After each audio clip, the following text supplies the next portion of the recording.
வணக்கம். இன்னைக்கு வெள்ளை அவுல் உப்பு உருண்டை எப்படி செய்யறதுன்னு பார்க்கலாம் வாங்க. அதுக்கு ஒரு கப் அளவுக்கு வெள்ளை அவுல் எடுத்து வச்சிருக்கேன். 1/2 டீஸ்பூன் அளவுக்கு கடலைப்பருப்பு, 1/2 டீஸ்பூன் அளவுக்கு உளுத்தம்பருப்பு, 2 காஞ்ச மிளகாய் கிள்ளி வச்சது, கொஞ்சமா கருவேப்பிலை பொடியா கட் பண்ணது, 1/2 முடி தேங்காய் துருவுனது. இப்போ இந்த வெள்ளை அவுலை 2 வாட்டி வாஷ் பண்ணிட்டு தண்ணியெல்லாம் வடிச்சிட்டு ஒரு 10 நிமிஷம் ஊற வச்சுக்கலாம். 1 டீஸ்பூன் அளவுக்கு எண்ணெய் விட்டுக்கிறேன்.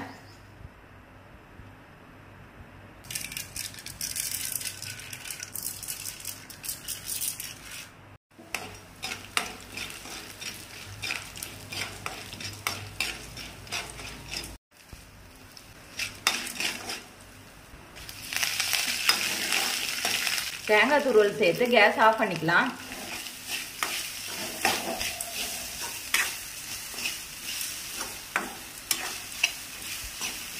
கால் டீஸ்பூன் அளவுக்கு சால்ட் சேர்த்துக்கிறேன்.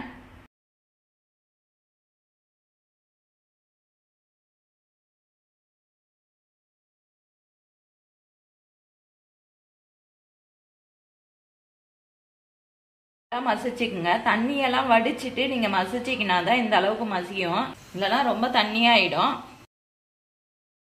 பாத்திரத்துல தண்ணி ஊத்தி கொதிக்க விட்டுருக்கேன்.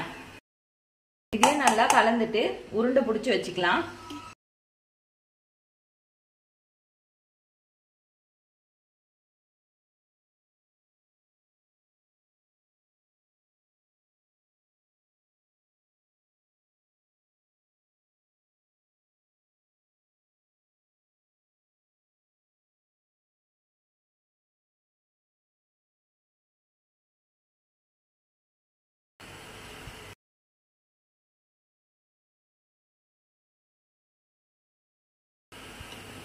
இப்போ உருண்டையெல்லாம் பிடிச்சி வச்சாச்சு. இது ஒரு 10 நிமிஷம் நல்லா வேகட்டும்.